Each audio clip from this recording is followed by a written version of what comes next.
শ্রীল প্রভুপাদ একটা মন্দিরে দর্শন করছিলেন, মানে অনেক দিন পরে ও সেন্টারে উনি গিয়েছিলেন।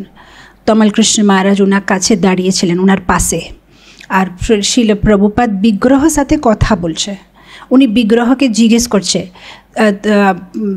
বলছে ঠাকুর আপনাকে এরা ঠিক সময়ে ঘুম দেওয়া করাচ্ছে তো, এরা আপনাকে ঠিকভাবে ভোগ দিচ্ছে তো, এটা ওটা অনেক কিছু জিজ্ঞেস করছে। আর তারপরে এরকম করে দাঁড়াচ্ছে। আর তমাল কৃষ্ণ মহারাজ দেখে অবাক, সে প্রভুপাদ বিগ্রহের সাথে কথা বলছে, প্রশ্ন জিজ্ঞেস করছে আপনাকে ঠিক সময়ে ভোগ দিচ্ছে তো।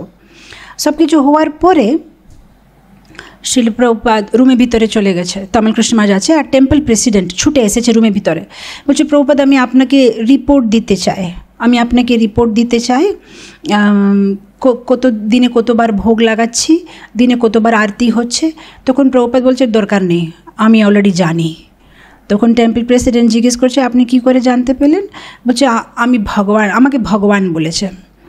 তখন তমাল কৃষ্ণ মহারাজ সেটাকে একটু মানে কি অনুবাদ দিতে চেষ্টা করছে, মানে প্রভুপাদ মানে আপনি কি বলছেন যে ভগবান আপনার হৃদয়ে যে পরমাত্মা রূপে আছে সেই আপনাকে বলেছে?